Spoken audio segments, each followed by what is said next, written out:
Ahaz became king of Judah when he was just a young man. Imagine the immense responsibility that fell upon his shoulders. He was thrust into a role that demanded wisdom, courage, and strength, qualities that are often honed over years, not possessed by a youth. Yet here he was, a young king in an ancient palace, expected to lead his people through one of the most tumultuous periods in their history. Imagine being handed the weight of an entire nation at such a young age. The pressure was immense, the stakes incredibly high. Every decision he made could mean the difference between survival and annihilation for his people.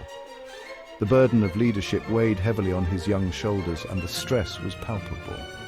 He had to navigate not only the political landscape, but also the emotional and psychological toll of his position. It was a difficult time to be king. The kingdom of Judah was not just facing internal strife, but external threats that loomed large. Ahaz had to make decisions that would affect not just his reign, but the very future of his kingdom. The dilemmas he faced were complex, with no easy answers. Each choice came with its own set of risks and potential consequences.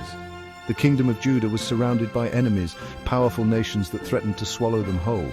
The threat was not just theoretical, it was real and immediate. Armies were amassing at their borders, ready to invade and conquer. The people of Judah lived in constant fear of attack, their lives hanging in the balance. The sense of impending doom was pervasive, affecting everyone from the king to the common citizen. The northern kingdom of Israel, once their allies, had turned against them. This betrayal was a bitter pill to swallow. Alliances that had once provided security and mutual support were now sources of danger and treachery. The political landscape was shifting, and old friends were becoming new enemies. This added another layer of complexity to Ahaz's already challenging situation. They joined forces with Syria, putting immense pressure on Judah and its young king. The coalition of these two powerful nations was a formidable force, one that Judah was ill-prepared to face alone. The combined military might of Israel and Syria was overwhelming, and their intentions were clear. To conquer and subjugate Judah, Ahaz had to find a way to counter this threat, to protect his people from the impending invasion. Fear and uncertainty gripped the hearts of the people. The citizens of Judah looked to their young king for guidance and reassurance. But Ahaz himself was grappling with his own fears and doubts. The weight of their expectations was another burden he had to bear. The atmosphere was thick with anxiety, and the future seemed bleak and uncertain. The people needed hope, but Ahaz was struggling to find it himself. What would become of their nation? The question was on everyone's lips. The uncertainty of their future was a constant source of anxiety. Would they be able to withstand the external threats? Would their young king be able to lead them to safety? The fate of the kingdom hung in the balance, and every day brought new challenges and new fears. The people of Judah were living in a state of perpetual uncertainty, their lives and their future inextricably linked to the decisions of their young king. Could this inexperienced ruler possibly guide them through such turbulent times? Ahaz's inexperience was a significant concern. He had not had the time to develop the skills and knowledge that were essential for effective leadership. Yet, he was expected to make decisions that would determine the fate of his kingdom. The pressure was immense, and the stakes were incredibly high. Every choice he made was scrutinized, and the margin for error was virtually non-existent. Ahaz was faced with a daunting challenge. The very survival of his kingdom, his people, his heritage rested on his shoulders. He had to navigate a complex web of political alliances, military threats, and internal strife. Each decision he made had far-reaching consequences, and the weight of responsibility was almost unbearable. Yet he had no choice but to rise to the occasion, to find a way to lead his people through the storm. The very survival of his kingdom, his people, his heritage, rested on his shoulders. Ahaz had to balance the immediate needs of his people with the long-term survival of his kingdom. He had to make decisions that would protect his people in the short term while also ensuring the future stability and prosperity of Judah. The weight of these responsibilities was immense, and the pressure was unrelenting. He had to make choices, difficult choices, that would shape the destiny of Judah. Each decision was a gamble, with the potential for both great reward and great risk. Ahaz had to weigh the pros and cons of each option, considering not just the immediate impact, but also the long-term consequences. The choices he made would determine the future of his kingdom, and the stakes could not have been higher. Would he trust in the God of his ancestors, the God who had promised to protect them? This was a critical question. Ahaz had to decide whether to place his faith in the divine promises of protection and guidance, or to seek more tangible, immediate solutions. The decision was not just a political one, but also a deeply personal and spiritual one. It required him to confront his own beliefs and values, to decide what kind of leader he wanted to be. Or would he seek other alliances, other solutions to secure his kingdom's future? The option to form new alliances was tempting. It offered a more immediate and tangible solution to the threats facing Judah. But it also came with its own set of risks and potential consequences. Ahaz had to weigh these options carefully, considering not just the immediate benefits, but also the long-term implications for his kingdom and his people. The decisions he made in these critical moments would shape the future of Judah for generations to come. King Ahaz, unlike his predecessors King David and King Solomon, did not walk faithfully with God. He embraced idolatry, allowing the worship of foreign gods within Judah's borders. He permitted the construction of altars and high places dedicated to these deities, a direct violation of God's commands. This deviation from the faith of his forefathers marked a significant turning point in Judah's history. Ahaz's actions were not just about personal religious preference, they had profound implications for the nation he ruled. The God of Israel was not merely one God among many. He was the God who had established a covenant with his people, promising blessings for obedience and consequences for disobedience. By turning away from God and embracing idol worship, Ahaz was jeopardizing the future of his entire kingdom. Fearful of the impending threat from Israel and Syria, King Ahaz of Judah found himself in a precarious position. The combined forces of these two powerful neighbors posed a significant danger to his kingdom. The people of Judah were anxious, and the king himself was deeply troubled by the looming crisis. The threat was not just military, but also political, as the alliance between Israel and Syria aimed to dethrone Ahaz and replace him with a puppet ruler more favorable to their interests. Ahaz made a fateful decision. In his desperation, he chose to seek help from a foreign power rather than relying on the divine protection that had been promised to the house of David. This decision marked a significant turning point in the history of Judah. Instead of turning to the prophets or seeking guidance through prayer, Ahaz looked to the political and military might of a distant empire. He turned his back on God and sought help from a powerful pagan king, Tiglath-Pileser of Assyria. This Assyrian ruler was known for his military prowess and his ability to crush any opposition. Ahaz believed that an alliance with such a formidable power would secure his throne and protect his kingdom from the immediate threat. However, this decision was not without its costs and consequences. This alliance came at a steep price. To secure the support of Tiglath-Pileser, Ahaz had to offer a substantial tribute. The wealth of Judah, accumulated over generations, was now at risk. The king ordered the stripping of the temple's treasures, which included gold, silver, and other valuable items that had been dedicated to the worship of God. These sacred treasures were sent as tribute to the Assyrian king, a gesture that symbolized the subjugation of Judah to a foreign power. Ahaz stripped the temple of its treasures, sending them as tribute to the Assyrian king.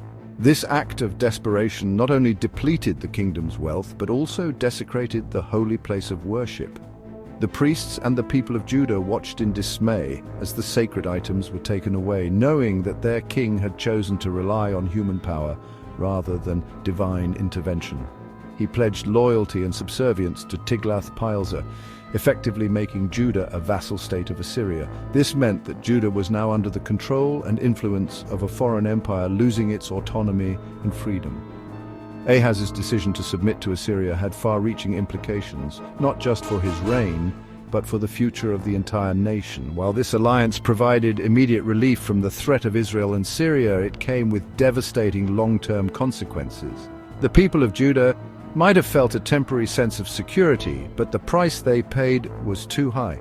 The kingdom's independence was compromised, and its spiritual integrity was undermined. The relief was short-lived, and the shadow of Assyrian dominance loomed large over Judah. Ahaz had traded the protection of the Almighty God for the fickle favor of a foreign king. This decision reflected a deeper spiritual crisis within the kingdom. The king's actions led to a decline in religious practices and a turn towards idolatry. The people of Judah, following their king's example, began to forsake their faith and adopt the customs and gods of the Assyrians. This spiritual decline had profound effects on the moral and social fabric of the nation. He had placed the fate of his nation in the hands of a ruthless conqueror, known for his brutality and oppression. Tiglath-Pileser was not a benevolent ruler. He was a tyrant who ruled through fear and violence. By aligning with such a figure, Ahaz exposed his people to the harsh realities of Assyrian rule. The once proud and independent kingdom of Judah was now at the mercy of a foreign despot. This decision would have far-reaching implications for Judah, leading them down a path of political subjugation and spiritual decline. The alliance with Assyria marked the beginning of a dark chapter in Judah's history. The kingdom's autonomy was eroded, its wealth depleted, and its faith compromised. The consequences of Ahaz's choice would be felt for generations, as Judah struggled to regain its independence and restore its spiritual heritage. Under the influence of the Assyrians, Ahaz implemented radical changes in the temple in Jerusalem. This period marked a significant shift in the religious landscape of the region. Ahaz, the king of Judah, was heavily influenced by the Assyrian Empire, which was known for its powerful military and cultural dominance. The Assyrians had a pantheon of gods and a rich tradition of religious practices that were vastly different from the monotheistic worship of Yahweh that was central to the Jewish faith. Ahaz's decision to introduce these foreign elements into the temple was not just a political move, but also a profound spiritual deviation. He ordered the construction of a new altar, modeled after a pagan altar he had seen in Damascus. This altar was a striking departure from the traditional altar used for worshipping Yahweh. The design and structure of the Damascus altar were elaborate, reflecting the intricate religious rituals of the Assyrians. Ahaz was captivated by its grandeur and believed that incorporating such an altar would elevate the status of his kingdom. However, this decision was met with resistance from the priests and the people who were devoted to the worship of Yahweh. This new altar was not meant to replace the original altar of God, but to stand alongside it. The coexistence of these two altars within the sacred space of the temple was symbolic of the broader cultural and religious syncretism that Ahaz was promoting. The original altar, which had been the focal point of Jewish worship, now had to share its space with a foreign structure. This physical juxtaposition of the two altars highlighted the tension between maintaining religious purity and embracing new influences. This act represented a blatant disregard for the sanctity of the temple and the purity of worship demanded by God. The introduction of the pagan altar was seen as a defilement of the holy space, a sacrilege that undermined the core tenets of the Jewish faith. The priests, who were the custodians of the temple, were particularly outraged by this act. They viewed it as a direct challenge to their authority and a violation of the covenant between God and his people. The desecration of the temple was not just a physical act, but a spiritual affront that had far-reaching implications. The presence of this foreign altar within the sacred space of the temple was a visible symbol of Ahaz's spiritual compromise. It was a testament to his willingness to forsake the exclusive worship of Yahweh in favor of a more inclusive but diluted form of worship. This compromise was not just a personal failing, but a reflection of the broader societal changes that were taking place. The people of Judah were being exposed to new ideas and practices, and the presence of the foreign altar in the temple was a powerful symbol of this cultural shift. It represented the blending of the worship of Yahweh with the worship of foreign gods, a syncretism that God explicitly forbade. The Jewish faith was built on the foundation of monotheism, the belief in one true God. The introduction of foreign gods into the worship practices of the temple was a direct violation of this principle. Syncretism, the blending of different religious traditions, was seen as a threat to the purity and integrity of the Jewish faith. The prophets of the time vehemently opposed this blending, warning of the dire consequences that would follow. This act further alienated the people from their God and paved the way for further spiritual corruption. The introduction of the pagan altar created a sense of confusion and disillusionment among the people. They were torn between the traditional worship of Yahweh and the new practices being introduced by Ahaz. This spiritual confusion led to a weakening of their faith and a gradual drift away from the core principles of their religion. The long-term impact of Ahaz's actions was a deepening of the spiritual crisis that plagued the kingdom of Judah, setting the stage for further conflicts and challenges in the years to come.